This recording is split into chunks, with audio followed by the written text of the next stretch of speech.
अस्सलाम वालेकुम। हाय दोस्तों, कैसे हैं आप लोग। तो मैं आज सऊदी अरब, यूएई और कुवैत से कुछ बातें आप लोगों को बताने वाला हूं। जो लोग भी सऊदी अरब में जॉब करते हैं उनके लिए फ्रेंडली सेटलमेंट की इलेक्ट्रॉनिक सेवाओं का शुरू किया गया है। क्या है ये, इससे क्या फ़ायदा होने वाला है, इसके बारे में आगे वीडियो में जानिएगा आप लोग। तो यूएई से अगर से बात किया जाए तो यूएई से ड्राइवरी करने वालों के लिए एक बहुत ही अच्छी खबर है। सऊदी अरब के बाद यूएई ने भी ट्रैफिक चालान के पर छूट किया है। कितने परसेंट छूट किया है आगे और क्या इसके नियम है और किन लोगों पर ये लागू नहीं होगा, कौन से जुर्माने पर, ये सब बताने वाला हूँ। तो बात सबसे पहले सऊदी अरब से ही करेंगे। तो इससे पहले आप लोग चैनल को सब्सक्राइब करके बेल आइकन को भी प्रेस कर लें ताकि आप लोगों तक वीडियो आसानी से पहुंचती रहे। तो आप लोग यहाँ पे देख सकते हैं कि लेबर डिस्प्यूट को सुलझाने के लिए बनाया गया इलेक्ट्रॉनिक प्लेटफॉर्म, यानी कि सऊदी अरब में ministry of human resource and social development के जरिए उनके द्वारा नियोक्ता और कामगार के बीच होने वाले मनमुटाव को सुलझाने के लिए फ्रेंडली सेटलमेंट की इलेक्ट्रॉनिक सेवाओं को शुरू किया गया है।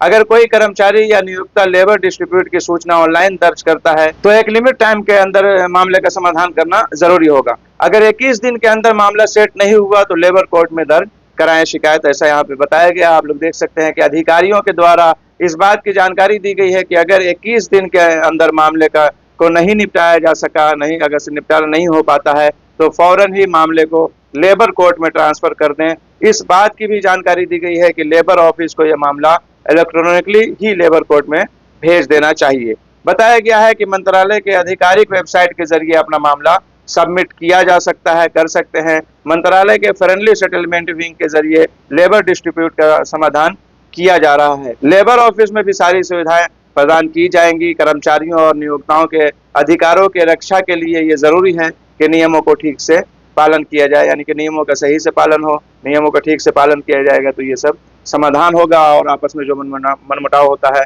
उसको एक यानी कि इलेक्ट्रॉनिक तरीके से इस तरीके से सुलझाया जा सकेगा। अब बात करते हैं यूएई की। जैसा कि मैंने वीडियो के शुरू में कहा कि ट्रैफिक चालान के छूट के हवाले से बात है। जैसा कि कुछ पहले सऊदी अरब में भी बताया गया था, मैंने वीडियो में बताया है कि 18 अप्रैल से जो चीज़ लागू हो गई कि 18 अप्रैल से पहले जो लोग को भी कुछ भी चालान होगा, जितना भी उस पर 50% का डिस्काउंट है, यानी कि जितना चालान है उसका आधा ही भरना होगा। लेकिन अगर से 18 अप्रैल से बाद किसी का चालान होता है तो उस पर भी छूट दी गई है 25%। ये सऊदी अरब की बात है। तो उसी तरह यूएई में भी अब डिस्काउंट दिया जा रहा है। लेकिन जिस तरह सऊदी अरब में कुछ ऐसे चालान हैं जिन पर डिस्काउंट जो है तो लागू नहीं होगा, उसी तरीके से यूएई में भी कुछ ऐसे यानी कि चालान बताए गए हैं खतरनाक तरीके से, जो जुर्माने हैं उन पर जो है तो ये चीज़ लागू नहीं होगा। तो यूएई में यानी कि बताया जाए अगर से तो 25% डिस्काउंट है, हालांकि सऊदी अरब में तो 50% है जो लोग 18 अप्रैल से पहले अगर से चालान हुआ है जिन पर। लेकिन यहाँ पे वाहन चालकों को ट्रैफिक जुर्माने में 25% की छूट डिपार्टमेंट के द्वारा सोशल मीडिया के जरिए दी गई है जानकारी। बताते चले कि ये जानकारी डिपार्टमेंट के द्वारा सोशल मीडिया के जरिए दी गई है, जिसमें कहा गया है कि गंभीर यातायात नियमों का उल्लंघन करने वाले व्यक्ति को छूट नहीं दी जाएगी। यानी कि बाकी जो अभी मैं जिन लोगों का जिस तरीके के उल्लंघन का मैं बात कर रहा हूँ उसके अलावा सभी को 25% डिस्काउंट मिलेगा, छूट मिलेगी ट्रैफिक चालान के ऊपर। तो किन नियमों का उल्लंघन पर लागू नहीं होगी ये छूट, तो इस बात की भी जानकारी दी गई है कि ड्रिफ्टिंग, ड्राइविंग स्कूल बसों के द्वारा नियम उल्लंघन, वाहन के वजन के साथ छेड़छाड़, ड्राइविंग लाइसेंस या रजिस्ट्रेशन लाइसेंस छीनने के बाद भी गाड़ी चलाने वाले या इंटरनेशनल ड्राइविंग लाइसेंस का नियम का उल्लंघन करने वाले व्यक्ति को जुर्माने पर छूट नहीं दी जाएगी। तो जैसा कि मैंने कहा कि जितने चीज़ों के यहाँ पे जिन लोगों को छूट नहीं दी जाएगी उसका मैंने बता दिया है। इसके अलावा सभी ट्रैफिक चालान पर 25% की छूट है।